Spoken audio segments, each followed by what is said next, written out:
this will be shocking. I'm not one of those who really like celebrations like this, because I believe I still have more work to do, that I've just done so little. But you know, I really respect the organization organizing this through the office of the Mayor of Lambert, and I thought they came all the way to Nigeria. They did an extensive interview. I was really shocked by the knowledge of, of all the wealth of what I've done. So, and I thought, and they're organizing this, and it's like, we want to really do this. But I see it as a partnership. They're doing very well here. So it's always good, to come together for the world to see that Nigerians are doing well here in the diaspora and also back home. So I think it's a double celebration in both ways. There have been so many initiatives and projects that you've been responsible for. Is there one in particular that you feel has had the most impact? I think the Governor for One Day event through the spelling bee, because what we did after we started in the year 2000, and most of the winners, we get them together for a reunion, and we meet, and they're all doing very well. And one is here tonight, he's studying, he's having masters at the Cambridge Law, and it's doing very great, and it's really, really heartwarming for me to see them. These are children from less privileged background in the public schools, and they're doing very well, and graduating in honors. So I'm doing very well in their choosing field of endeavor. It's really happy. And when we talk about education in Nigeria, what do you think is the biggest need? Infrastructural need. Teaching, the infrastructure is quite poor, and also teaching aids and tools, it's like they're outdated, and the facilities are not really something to write about. The sector needs a general overhaul. They have to start afresh. It's as if we are studying with equipment dated back in the 60s, and it's not quite a good environment, a conducive environment for learning. At times I wonder how they could learn in such conditions. I remember when I was in school, the type of luxury that are available to us, and I don't see that now. So, but through the type of various initiatives we've put in place, these kids are able to forge ahead and get the best out of what is being offered. And finally, we talked about quite a few of the initiatives that you've already worked on. What's next? What's going to happen in the future for you? I do a lot of things. I even have an initiative called the Music Fiesta for Youth. So, and it depends on what I see. What inspires me is I go into everywhere. I see something that, catches my fancy. Maybe because I'm an educationist. Yesterday we were at the mayor's office. We met this youth mayor. And I thought every local government in my district should have a youth mayor, and they should have their budget. So I've been thinking, and such things will give me inspiration to want to start up something. It depends on what I see, and where I think the children will learn in a more passionate and quite insightful environment. So and that's what I've been able to create. Thank you very much. Thank you so much. Thank you.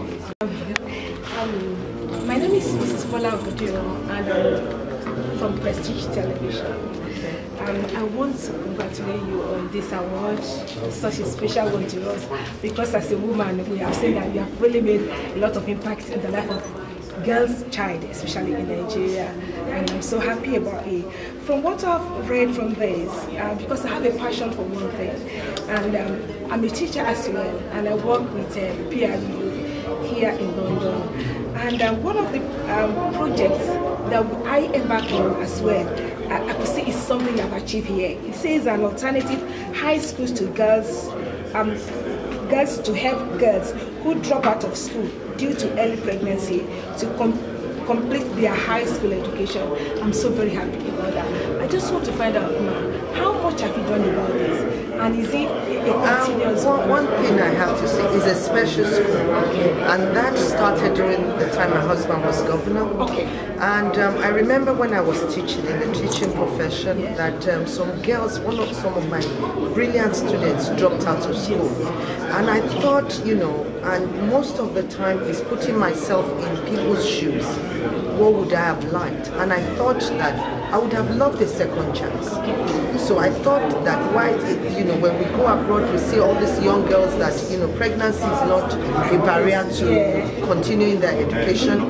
Why don't you get a school where there could be a creche, and then they can go through high school and then go on to higher institutions? And that's what, you know, it took some, you know, cajoling and talking to the necessary officials. And they got a school going, and the graduates from the school, they're doing very well. They've gone on to higher institutions, and it's a very successful story. Thank you very much. And my last question is about universities in Nigeria. You know, because they've got lots of problems going on and on. Can you foresee any solution to this problem in the nearest future? You see, like I've just said earlier, the educational sector needs a complete overhaul. It comes from their infrastructure, the population size of classrooms, and also the teaching tools that they have. It's really obsolete, and you know, we need to really look at things. We have to be generous about our budget when it comes to education, because, you know, when we talk about development, education is one of the, you know, foundation that, you know, that has to be put in place, and that's one of the things we've really neglected. And when we look at these, you know, the strike that they keep having, when we look at all those, you know, it's very sad. You know, before you graduate, you have a 4-year program, you graduated. Now it takes forever. And then you look at the quality of graduates nowadays, it's not something that is quite pleasant. So there's so much to be done. The population of Nigeria is not also helping, and when they graduate there are no jobs. So there are lots of things that, you know, we just need a change from top bottom. So, and that's what I can say to that. Thank you very much, Madam. Congratulations. Thank you. Actually going to be the next governor of the state. You know, I just smile at that, because to tell you the truth is not on my plate. You know, to tell you the truth, and you know, right now I'm also trying to gather a lot of experience, and as a senator, and at the same time governing millions of people. My husband has been there before. It's different from somebody who has not even been there. We were there for 8 years, and I know, like I keep saying, it's not a child's play. If you really want to work, if you really want to turn things around, Lagos, there's so much work. And I will say this, I actually see my husband age right there in front of me. You know, it's overwhelming. And it's not something that I think, you know, I would say I'm eyeing or to do, but it depends on what is going on in my party. You know, it depends on the party, but to me, you know, I'm just doing this, and I'm always believing in here and now. You know, tomorrow takes care of itself. Today is more important. I'm making the best out of today, and that's what I'm doing.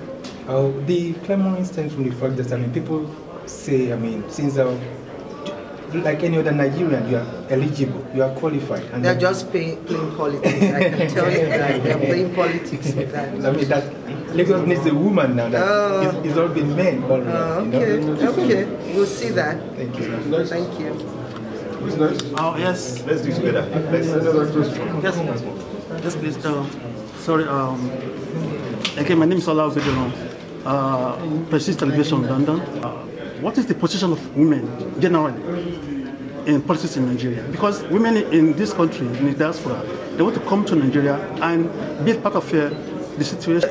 Women in the diaspora, my advice to them, when you want to run for office, the electorate, they have to know you. There are a lot of educated people in Nigeria that are women doing very well. But you see, why most women miss it? They don't work with the grassroots. They are out of touch with the grassroots. It's the grassroots that vote. And one of the things I would say must have been an advantage for me, I worked a lot, do a lot of non-profit. So I do a lot. I work with youth, and you know, when you touch a youth, you're touching a whole family. So, and that's what it is. There's a boy here now who is studying masters in law at Cambridge. He's here. You can interview him. He's going to speak tonight, I guess. But you know, to them, they see me as their mom, and I know how far we've come together. And I don't play politics with people's lives. I mean what I do, and because I believe that right now, you know, I came in from nothing, and you know, I've been blessed, and I don't forget where I come from, and that doesn't mean that I shouldn't go back and make it better, because the society that I grew up in gave me the opportunity to stand here in front of you, and I don't see that society today. And that's one of the things I'm saying tonight, because look at the youth unemployment rate in Nigeria. Yes. They are being extorted, and at the same time, you know, led to a lot of deaths. So it's very pathetic. And to a nation where, if it happens in any developed country, it wouldn't even get to us before the minister resigns. So why must we? This is quite the shame we have in the society, and it's really something heart-wrenching for me, and that I think we really need a change of government, and not a government that doesn't have clueless governments, that don't really have a clue of how to be a government, and lost touch with the needs of the people. And so those are different areas. So my advice to women who want to go into politics, you have to come home. There's so much needs in the society. You might be drilling borehole, you might be doing empowerment for women. That's how they'll get to know you. You don't come and say, because I've achieved, I have PhD in this and that, and then there are a lot of PhD holders back home. So you have to come back, let the people know you, and I think you have, you know, an advantage to do that. Thanks so much, ma'am. Thank you. Building on that question, distinguished senator, he's talking about women in politics, and then in the diaspora there are women that have this clarion, this clamor to go back home. And then you do charity works. Do you think that out of that goodwill you can extend it to the Nigerian women in diaspora? How are you going to sensitize them? You see, I'm a politician, right? I'm not going to start grooming politicians. I'm just using myself as a model, like a tool now. And what has worked for me is what I'm suggesting. You have to know your people. The electorate have to know you. You don't come and say, because I have a godfather, because most of that godfatherism too is not, it's tending to lose its steam. It depends on the godfather himself, you know. But apart from that, working with the people, building trust between them is very, very important. They know that, you know, if she has my vote, she's going to speak for me. She's going to, you know, be my voice. She's going to she knows my needs, and then she's somebody I can talk to. And that is, you know, like with me, I do town hall meetings every 3 months. So I speak to, I move it from, you know, one local government to the other, and I do that every 3 months, give an account, and also bring back some constituency initiatives that I can offer them. So that's what I've done personally. But I believe getting in touch with people, even the so-called area boys in my district, I know them. They know me. Even, you know, at times some will call me, and then I will tell them, where do you live? And then my staff will go check if they are there, bring your voter's card.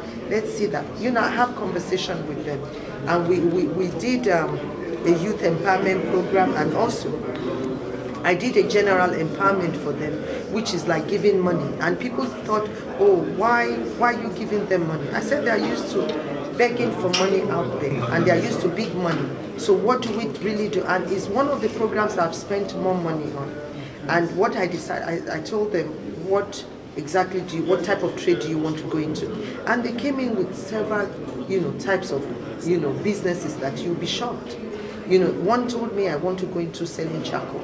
And would you ever think about that? But you know, they are making suya, they are doing a lot of barbecue, and you know, I thought, okay, I'll give you this amount, and then we talked, and I was able to do about 90 of them.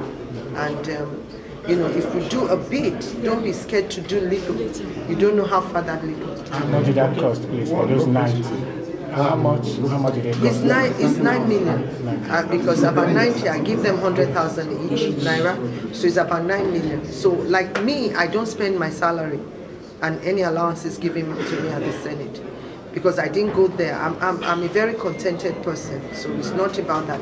I decided to just dedicate that to the people, and that's what I've been doing.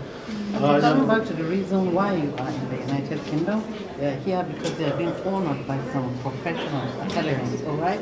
So let's take it from there. In concrete terms, how would this impact on what you are used to doing in Nigeria? To me, honestly, I'm not somebody who is into, I believe it's not time for me to be acknowledged yet, because there's still so much work I'm doing. And but I only came to honor the group that are organizing this, especially the mayor of Lambert.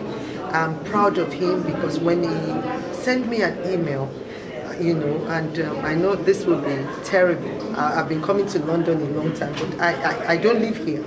So I asked some of my staff, I said, have you heard about Lambert Borough Council? And he said, yes, it exists. I said, there's a Nigerian there, and he said he's the deputy mayor. So he wants to come in. So we sent an email back. And they actually paid their way to Nigeria. Then what was shocking was, even my staff don't know, my new staff don't know what I've done in the past. And they went on, and they were doing an extensive interview.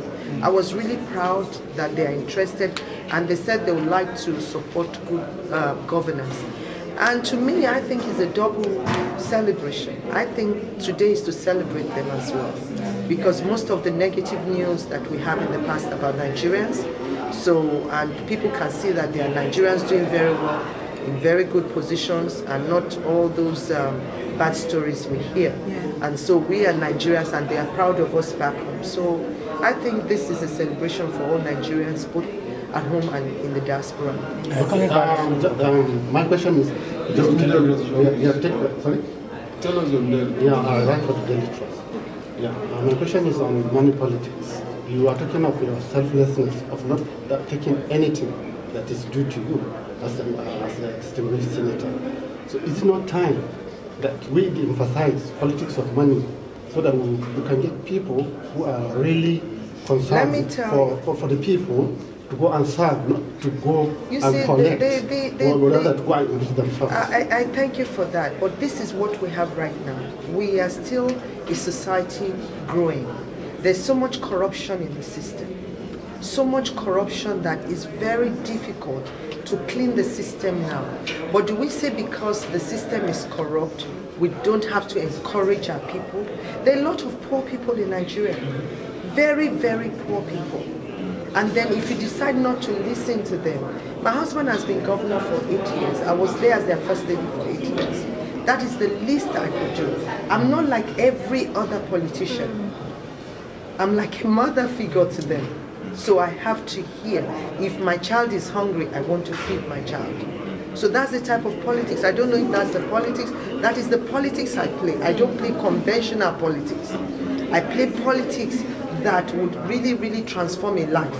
And I see the lives being transformed in front of me. And I think that's enough. If, for me, and if every other person can take a life and transform it, you know, we won't be shouting, looking on to government all the time.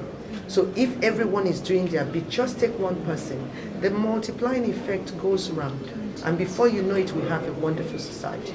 So that I can't really, you can't de-emphasize spending money in politics when people are hungry. And there are a lot of hungry people out there. Okay, what I mean actually is the pay the lawmakers get. You see, the pay, let me tell you, let me, yes, part-time might be great. Because I was in Lucerne in Switzerland. The parliamentary system there is part-time. Part-time would be great, you know, but right now this is what we have. You know, we are in opposition. There's no way we can change that. When we get in, you know, when we've talked about, you know,